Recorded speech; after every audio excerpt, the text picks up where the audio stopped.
Hi, everybody, and welcome to a new episode of When Life Happens, the podcast about mental growth. Today, I will speak with Nick Wilson. Nick served in Afghanistan, in Iraq, was later being diagnosed with PTSD, and tried to take his own life. But today, he is a front fighter if it comes to the topic of mental health. He even sees it as his life duty. Even this evening, when he was really in pain, he didn't want to cancel, he didn't want to reschedule, he really wanted to have this conversation. Thank you, Nick. I think you're an inspiration to us all. Welcome, Nick. Thank you that you want to join in.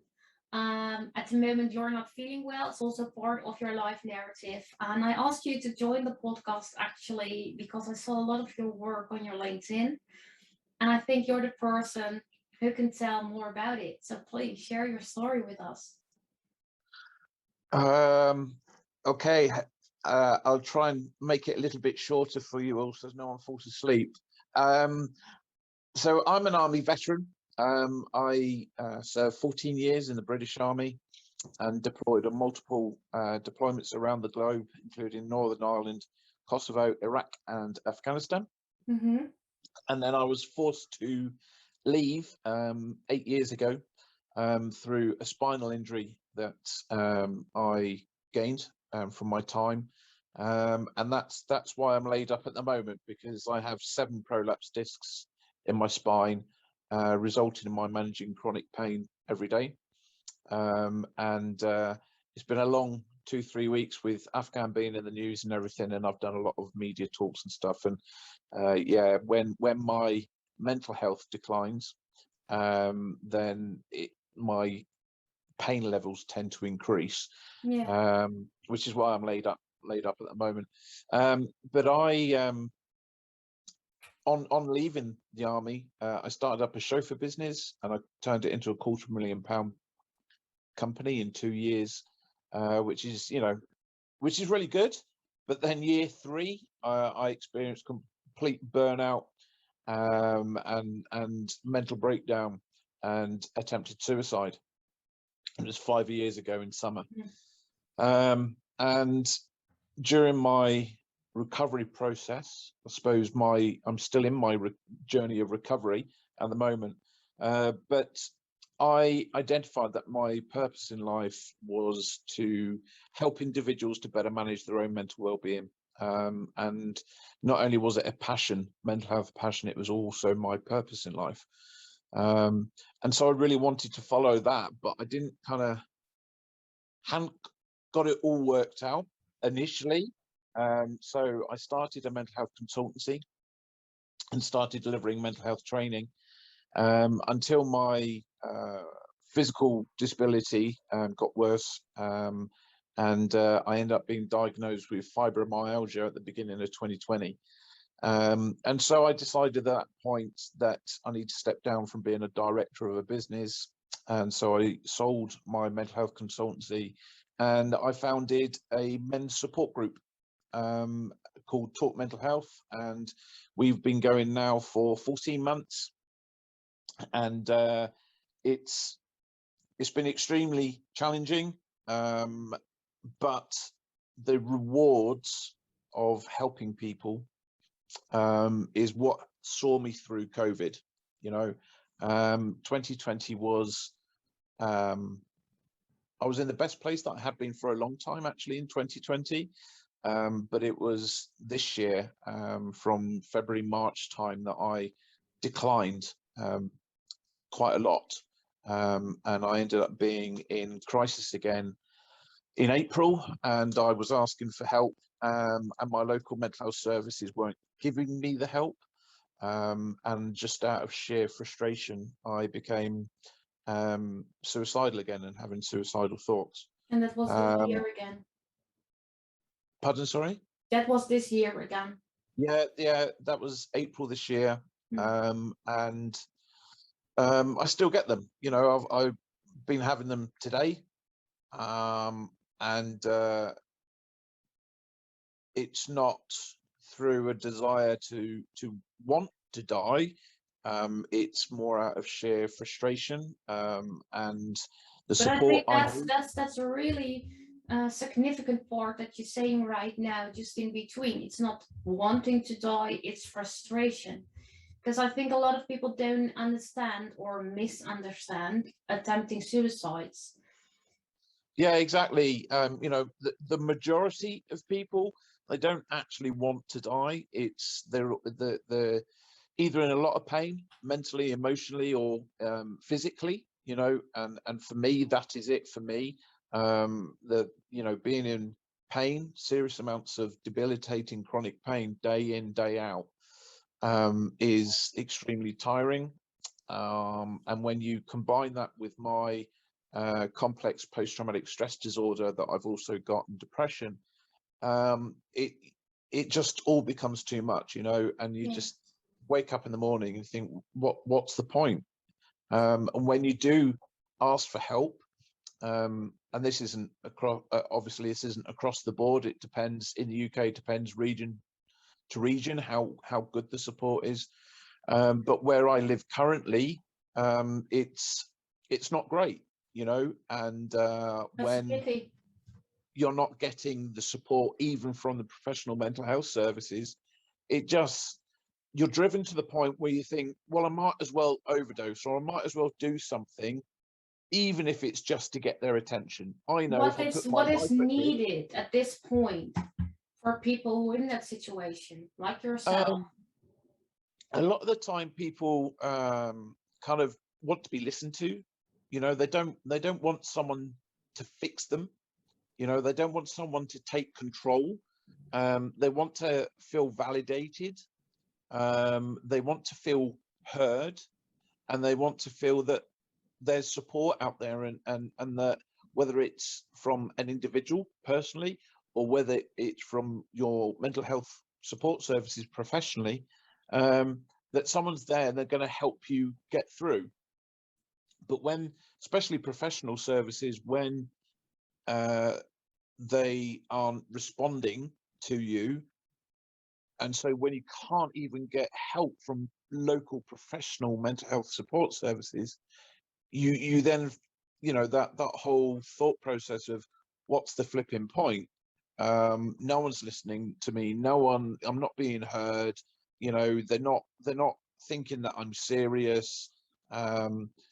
And you know, when I rang up my crisis team and I said, look, I've been here before, I've attempted suicide before, and people who've attempted suicide before, they're 40% more likely to try it again, because they've What already would you been there. say to the people who are knocking on that door and somebody from healthcare opens it? What does that person from healthcare needs to do to actually really help? Well, so for my circumstances, specifically for me, currently, a lot of it is based around social care. So adult social services, you know, like example, I'm trying to get an electric wheelchair at the moment, but they have no stock of the wheelchairs because of the shortages for HGV drivers and distribution problems that have occurred because of COVID. I'm on a 8-month waiting list before I could even speak to my spinal surgeon. I was given a 2-month wait before I could even speak to a social care worker. When I told them I was suicidal now, they gave me an appointment for 8 weeks' time. Whereas, you know, if you actually have someone come round and just sit with you or just listen to you and say, right, let's put a plan in place, let's see what we can get done for you. And when they're not even doing that, which anyone who, you don't even have to have done a suicide first aid course, anyone can help someone who's feeling suicidal just by asking them if they're okay. Ask them, have you had suicidal thoughts? Have you made a plan yet? What help do you want?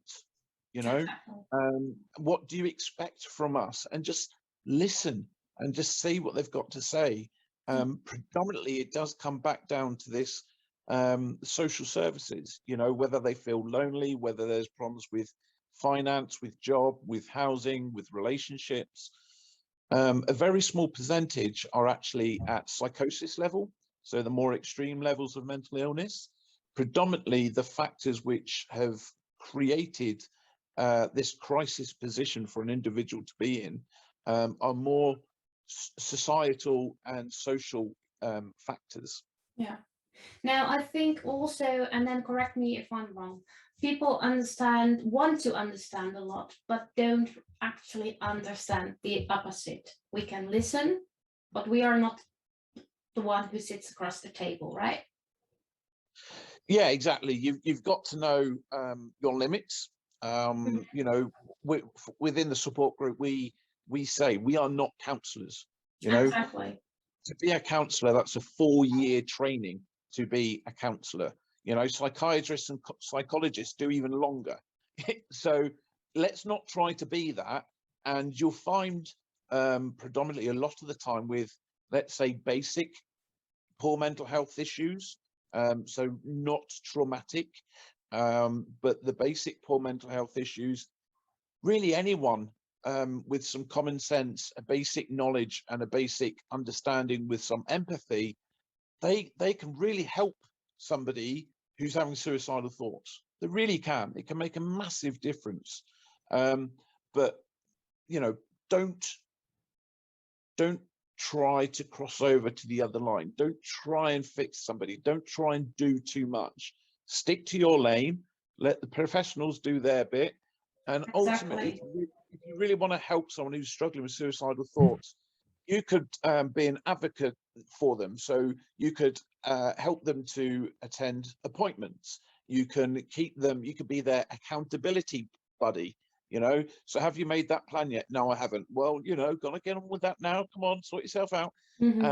Because we're more likely to complete tasks if we know that we're being held accountable. If we're left to our own devices, predominantly, we are the easiest people to lie to as ourselves.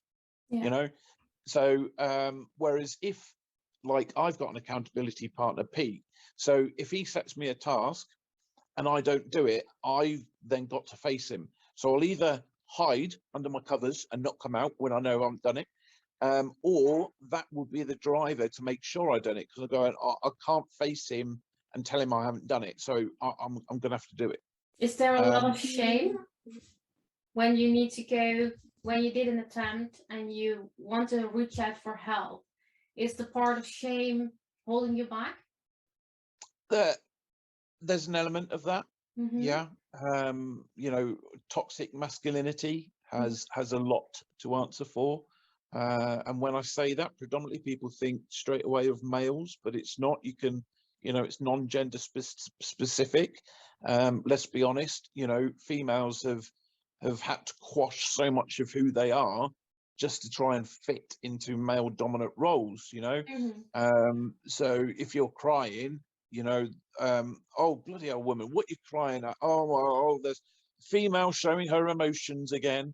And that kind of really rubbish mentality that is toxic masculinity. And so women have been forced to compress their emotions and their feelings just to make males feel not so awkward or out of place. Which is actually toxic, because what you're keeping in makes you sick. Exactly, you know, and that's the problem with, you know, you look at children, teenagers, statistically the rates have increased around self-harm because they don't know what all these emotions are. They can't verbalize them. They don't know what they are. They just feel this immense sadness and frustration and upset and anger, and they don't know how to deal with it. They don't know what coping mechanisms to use, and so they just end up lashing out. Or they what would you say at the moment to those teenagers there now, and you mention all of those emotions, and you would give them a hand or give them help? What would you say to them? I would say life is flipping tough right now. You know, I would validate their feelings 100%. I wouldn't judge them at all. And I would say, right, let's try something. Let's find your hobby, something that you like doing, you know. So let's have a go at cricket, at football, at boxing, at some sports, photography, going out for a walk. you know, just trying a whole range of different things, because it's been proven time and again, especially with physical activities and the endorphins that are released, the chemicals that are released in our brain, which makes us happy, um, typically come from when we play sports and when we're around our friends, and especially when we're outside in nature. And so introducing boys and girls, you know, to that, then, you know, that absolutely helps. We're involved with a local boxing club, for example, and we have like 11, 12-year-olds up to 18-year-olds. And when they're frustrated, this is both boys and girls, and they just get their gloves on and they just punch the hell out of this punch bag. And that is just releasing all this tension, all these, you know, various emotions. So they, at the end, their bright little faces are all smiling, and they, oh, I feel better for that now.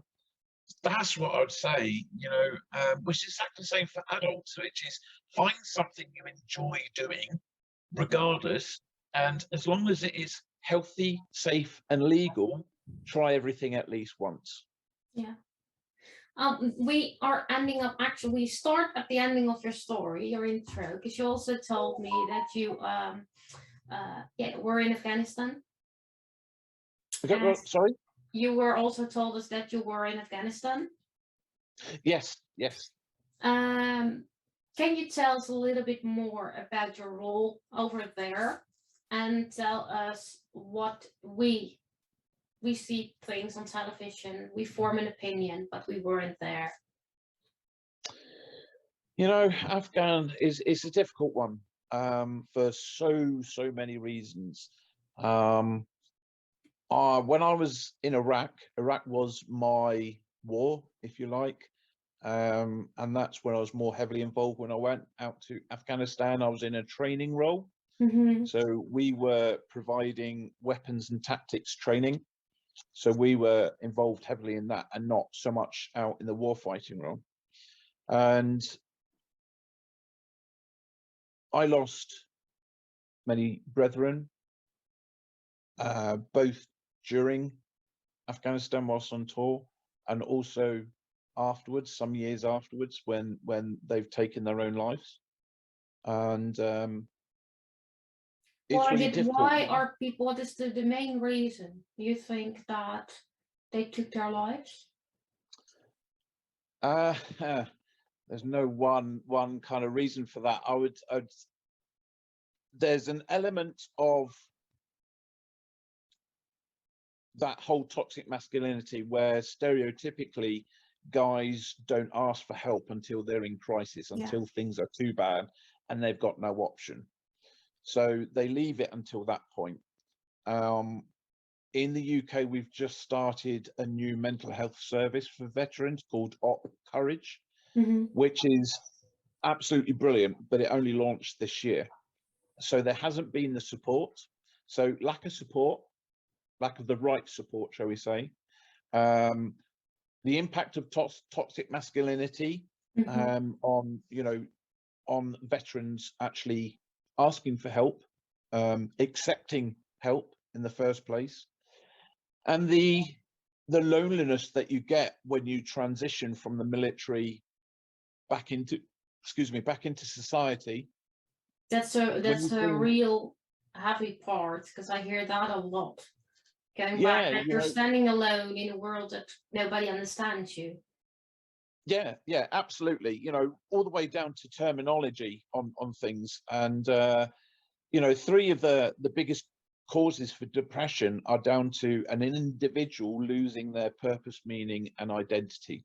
Yeah. So when you've been involved in something like the military, or even maybe the emergency services, police, fire, ambulance, etc., when you've been in that family environment for so long, and you do become like family, and then you leave and you go back into society and you lose your identity, you know, you no longer have this set purpose. And then there's no real training in place to help individuals go, right, okay, let's help you identify who you are. You know, we've, like with the military and the army, we followed the army's values and beliefs. Mm-hmm. Yeah.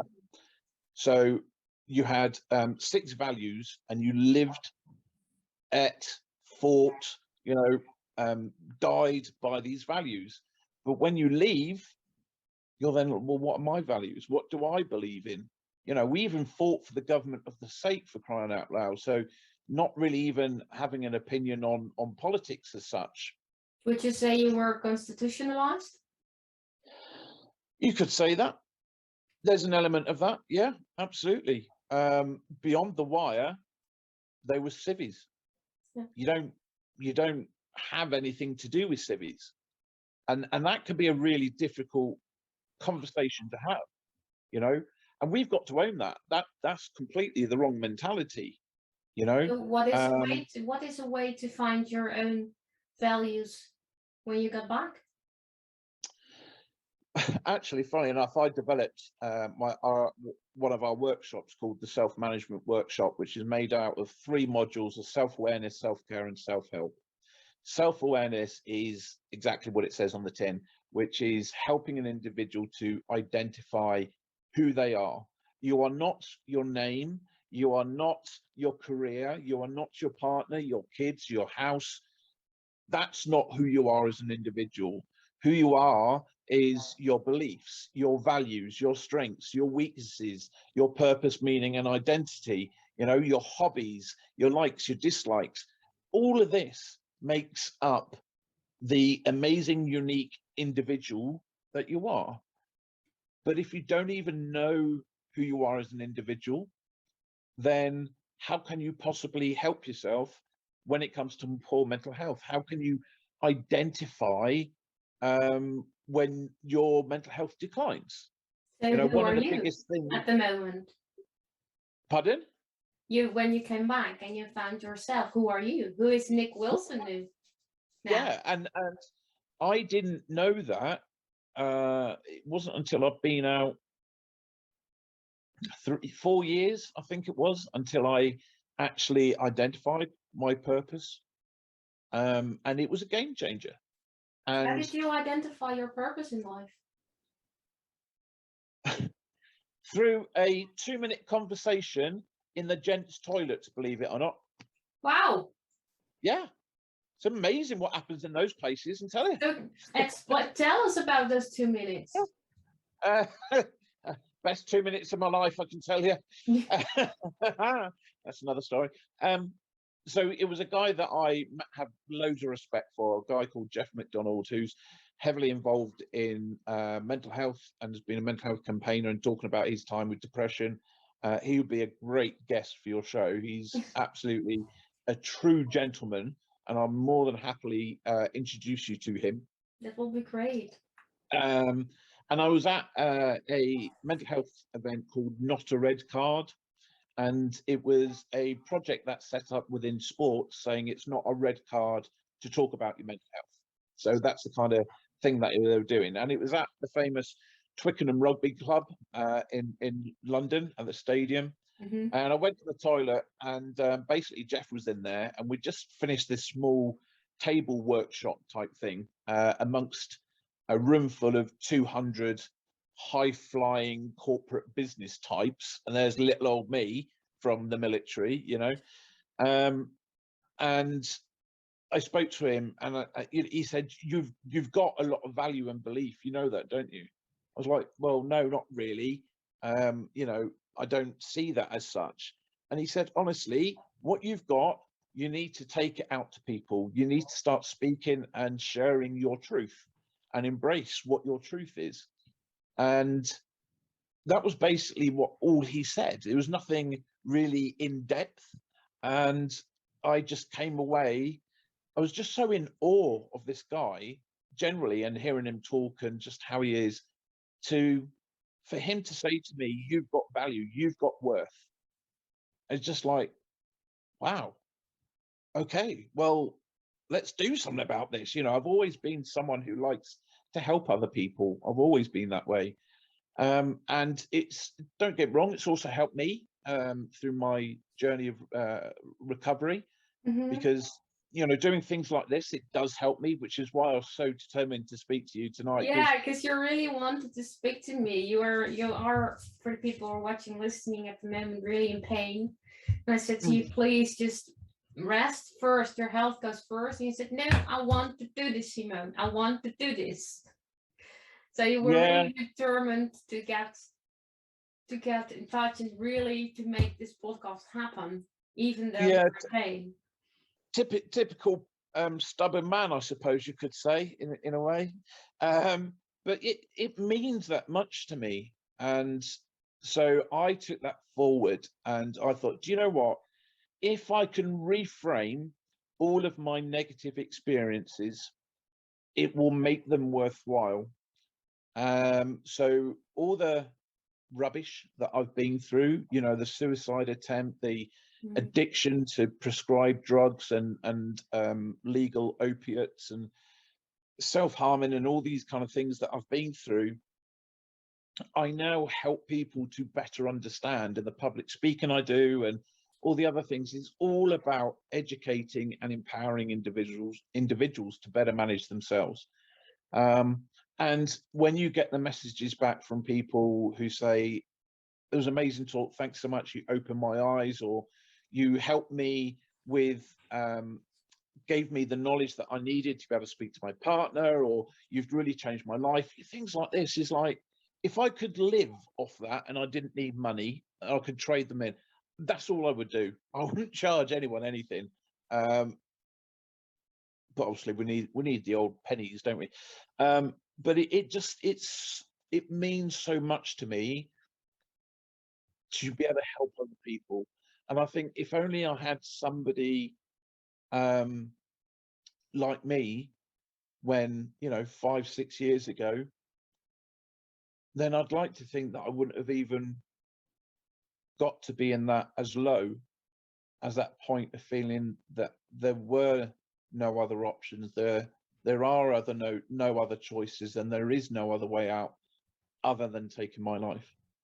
And how do you deal with the fact that you still have those feelings?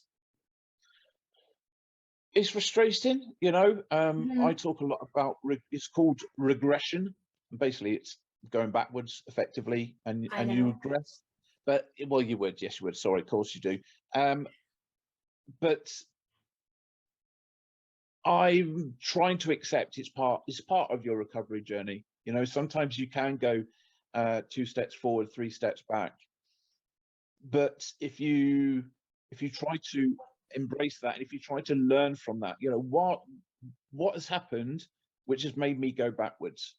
You know, for me, I explain it out to myself that we're just coming out of an 18-month pandemic. Of course I'm struggling, of course I've regressed a bit, you know, because of everything that's happened, which does help with it. But you do go through sometimes when you don't experience anything like a global catastrophe, and you can still go backwards a little bit. But that's just life. It happens, you know, and it's trying not to overthink and catastrophize it. Aside from going, okay, yeah, that's been a really bad couple of weeks. Can I learn anything from it? Is there better things that I can do? And pick yourself up and move on, you know, and move forward. If you were speaking as a public speaker, what are mostly the topics you're speaking about? Predominantly, it's based around living with a mental illness. Self-management is at the very heart of everything we do at the support group and everything I do. I haven't had any professional mental health support for over 5 years. So all of my stuff is self-help. Whilst I wouldn't recommend that to anybody, it's a nightmare. The point is we are really amazing, unique individuals, and we all have all the tools that we need inside us to be able to improve ourselves, to become better versions of ourselves, and to manage even the most traumatic experiences. We really do. You know, again, the global pandemic, we've come out the other side. Everyone should be giving themselves a big flipping pat on the back for surviving it, you know. let's really glean the positivity from that. And we're still here, we're still going, we're still living. Wow, that means actually we are really flipping good, you know. And let's stop being so harsh on ourselves. So self-management is a big one. I talk about post-traumatic growth quite a lot. And Beautiful. Pardon? Beautiful. Beautiful, thank you. Yeah. Yeah, for too long I was stuck with PTSD, and I really focused on the disorder side of it. Yeah. But I'm going to stop you because disorder, I know it's in the DSM-5 and it's really, that's how we pronounce it, but it's not a disorder, isn't it? Yeah, there are calls from many areas, aren't there, to drop the disorder, because it is. What do you think? Is it what do you think as having having the label, so to speak? Well, initially, interestingly enough, I wanted it only because I am a very proud guy, you know, 14 years in the military, the mindset that comes with it. And so to be in a place where you are so forgetful, your admin is so messy at home, and you're completely the opposite person of who you were, you really question what the hell's going on, you know, and is this just me? And when it eats away at relationships, both professional, personal, romantic, and platonic, you do really start questioning whether you are a nice person or not anymore. You know, am I really that bad? What did the diagnosis give you? What did it give you, really? Well, it gave me the fact that no, actually, I am a good person. It's I have this illness, and to have a professional go, yeah, you've got an illness, you've got a mental illness. So it's not that you're a bad person, although I might be being a bad person. And I'm a big believer in having to take ownership and accept responsibility, not only of our own well-being, but of our actions as well, and not to blame the illness. And so it gave you in that way acceptance. Yeah, basically. And now I kind of go, okay, so I've got PTSD, PTS, whatever, you know, I've got physical and mental health challenges is usually what I say, because I don't feel that I've got disabilities, because I manage my mindset and I manage my environment. And I believe that if you manage your mindset and you manage your environment, it takes the out of disabilities and you become able. So I work on that a lot. So I've got physical and mental health challenges, and I don't focus on the diagnosis now or the illness. I focus on the symptoms and what I can do to manage those symptoms. That's strong. That's really a strong mindset you have. Yeah, sometimes it doesn't feel like it. I can imagine.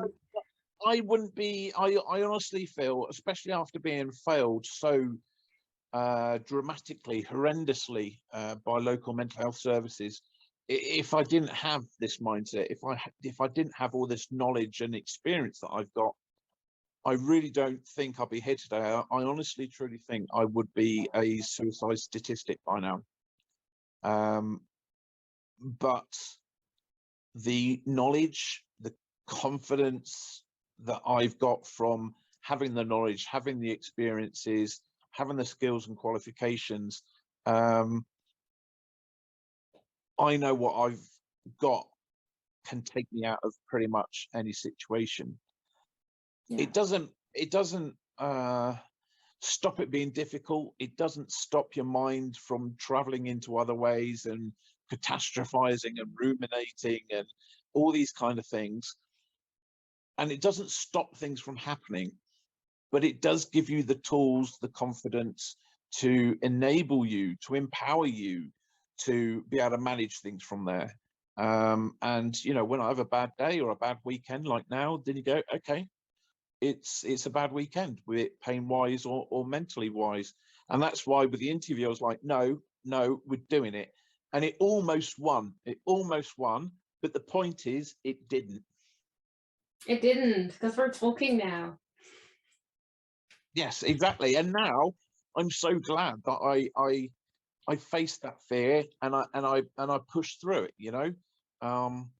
If I thought that was going to be too much of a risk and that it would actually really impact me badly, then I wouldn't have. But it's finding that balance, you know, between facing your fears, facing your anxieties, and not allowing them to dictate your life, and a balance of that, and actually recognizing when to carry on would just be pure bloody mindness, you know, rather than anything else, ignorance almost.